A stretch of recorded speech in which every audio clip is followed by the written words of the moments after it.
हर हर गंगे दोस्तों, आज की कथा बहुत ही महत्वपूर्ण है। जब भी आपको समय मिले, मकर संक्रांति से पहले एक बार इस कथा को पूरे अंत तक जरूर श्रवण करिएगा। सारे तीर्थ बार बार और गंगा सागर एक बार, आखिर ये क्यों कहा जाता है, आपको इस कथा में संपूर्ण जानकारी मिलेगी। दोस्तों, यह वाक्य सनातन धर्म के हृदय से निकला हुआ वह सत्य है जो केवल तीर्थ महिमा नहीं बताता, बल्कि तप, त्याग, अहंकार के पतन और पूर्वजों के मोक्ष की एक अत्यंत विशाल और करुण कथा को अपने भीतर समेटे हुए है। मकर संक्रांति के दिन गंगा सागर में स्नान करने से सभी पापों का नाश होता है, मोक्ष की प्राप्ति होती है और जीवन में सुख समृद्धि आती है।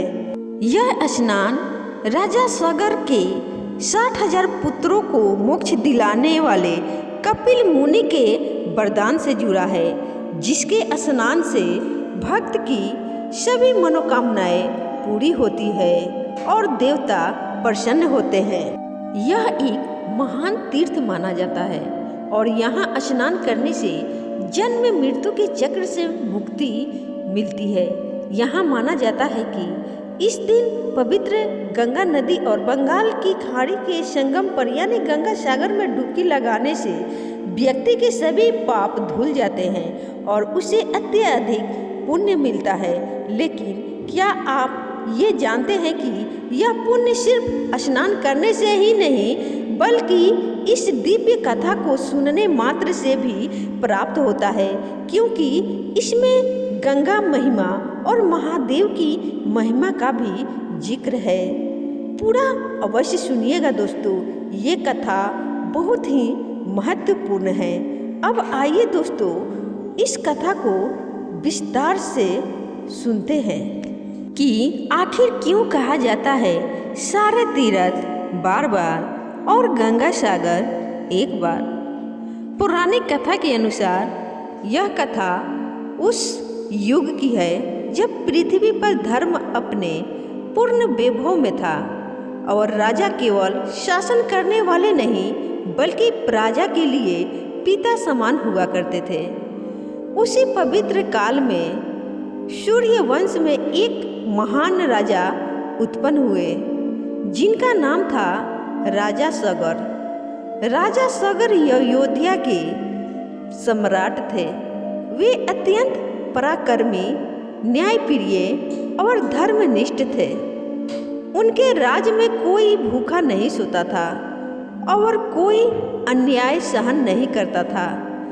यज्ञ, दान, व्रत और ब्राह्मण सेवा उनके जीवन का स्वभाव बन चुके थे।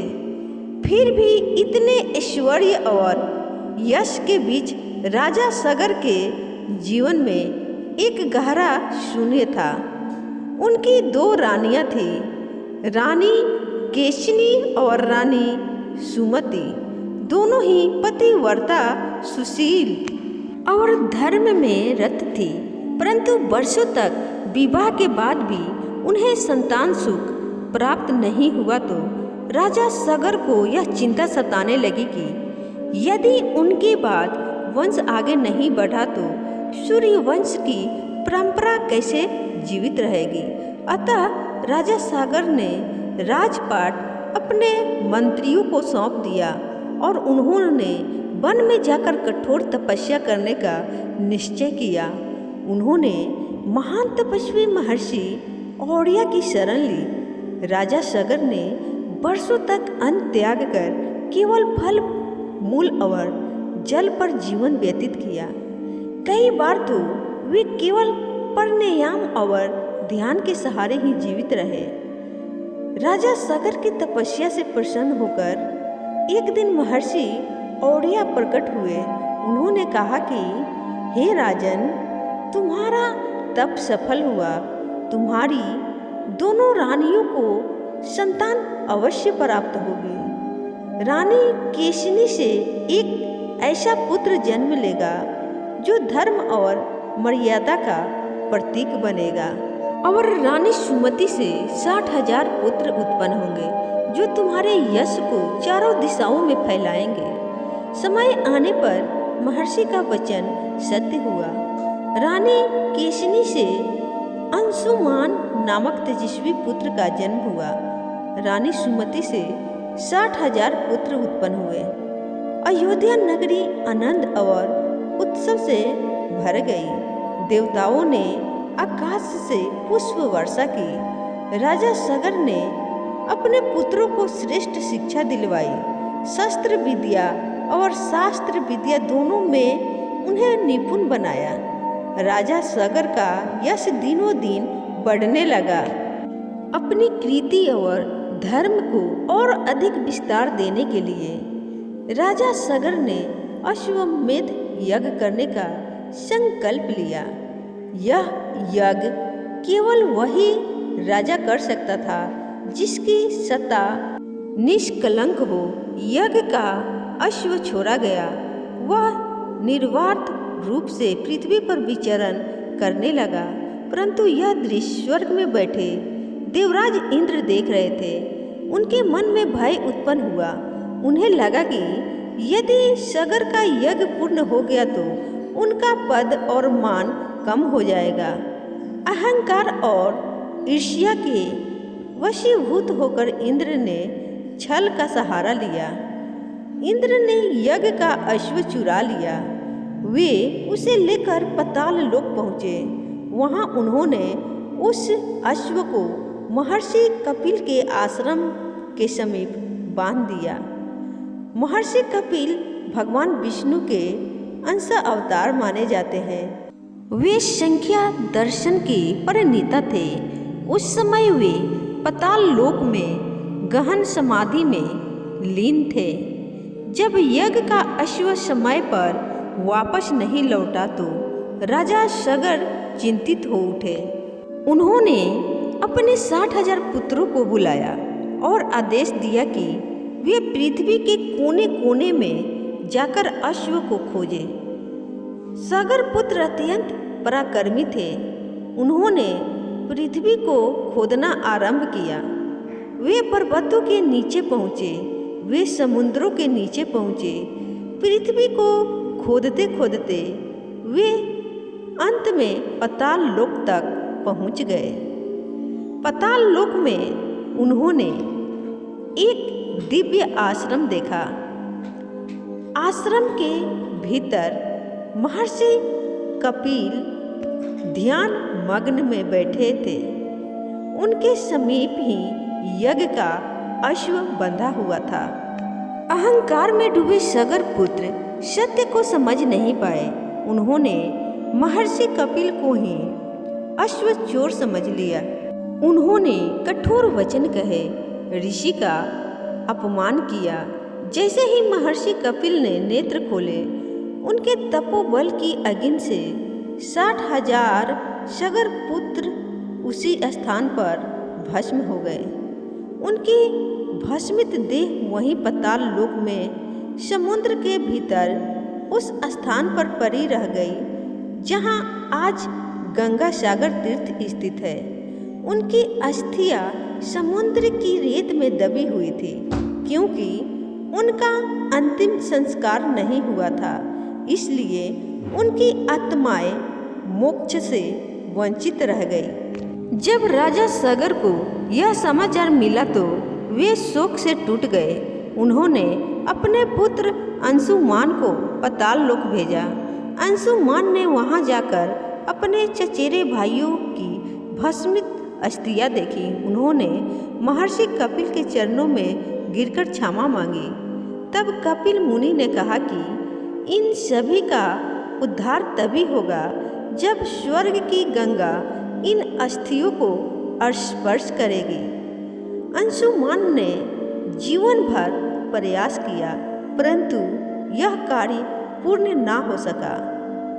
फिर उनके पुत्र दिलीप ने भी कुछ वर्षों तक यानी कि अपनी पूरी जिंदगी तक तप किया, परंतु गंगा अवतरण का सौभाग्य उन्हें भी नहीं मिला। अंत में दिलीप के पुत्र भगीरथ ने संकल्प लिया। उन्होंने राजपाट त्याग दिया। उन्होंने सुख वैभव छोड़ दिया। उन्होंने अपने जीवन में केवल एक ही लक्ष्य रखा, अपने पूर्वजों को मोक्ष दिलाना। भागीरथ ने हिमालय में हजारों वर्षों तक कठोर तपस्या की। उनके तप से प्रसन्न ब्रह्मा जी हुए और ब्रह्मा जी ने गंगा को पृथ्वी पर भेजने की अनुमति दी, परंतु यह भी कहा कि गंगा का वेग केवल भगवान शिव ही संभाल सकते हैं। फिर भागीरथ कैलाश पहुँचे। उन्होंने भगवान शिव की घोर आराधना की और शिव प्रसन्न हुए। उन्होंने गंगा को अपनी जटाओं में धारण किया। जब गंगा स्वर्ग से उतरी तो उनके वेग से पृथ्वी कांप उठी। शिव जी ने उन्हें अपनी जटाओं में बांध लिया। उनका अहंकार शांत हुआ। फिर शिव जी ने गंगा को धीरे धीरे पृथ्वी पर छोड़ा। गंगा कई धाराओं में प्रवाहित हुई। भागीरथी धारा भागीरथ के पीछे पीछे चली। वह हिमालय से निकली, गंगोत्री पहुंची, हरिद्वार आई, प्रयाग में यमुना से मिली, काशी को पावन किया, फिर आगे बढ़ती हुई कई तीर्थ यात्रा बनाती हुई समुद्र की ओर चली। अंत में वही धारा उस स्थान पर पहुंची जहां पाताल लोक में सगर पुत्रों की अस्थियां समुद्र के भीतर पड़ी थी। जैसे ही गंगा जल ने उन अस्थियों को स्पर्श किया, 60,000 सगर पुत्रों की आत्माओं को मोक्ष प्राप्त हुआ। उसी स्थान पर गंगा और सागर का मिलन हुआ। वही स्थान गंगा सागर कहलाया। और जिस दिन सगर पुत्रों की आत्माओं को मोक्ष प्राप्त हुआ था, उस दिन मकर संक्रांति था। इसलिए कहा गया है, सारे तीर्थ बार बार और गंगा सागर एक बार। हे भक्तों, यही है राजा सगर, कपिल मुनि और भगीरथ की वह दिव्य कथा, जिसके कारण गंगा सागर को समस्त तीर्थों में श्रेष्ठ माना गया। इस कथा को सुनने मात्र से जो पुण्य प्राप्त होता है, वही पुण्य जीवन में शांति, सद्बुद्धि और प्रीत कृपा देता है। यदि आपके जीवन में कभी अवसर मिले तो मकर संक्रांति के पावन दिन गंगा सागर में अवश्य स्नान करें। और यदि वहां जाना संभव ना हो तो श्रद्धा से इस कथा का श्रवण और स्मरण अवश्य करें और घर में ही गंगा जल डालकर स्नान करें। माँ गंगा सबका कल्याण करे। जय गंगे माँ। दोस्तों, यह कथा अच्छी लगे तो इस कथा को अपने दोस्तों में ज़रूर शेयर करिएगा। धन्यवाद।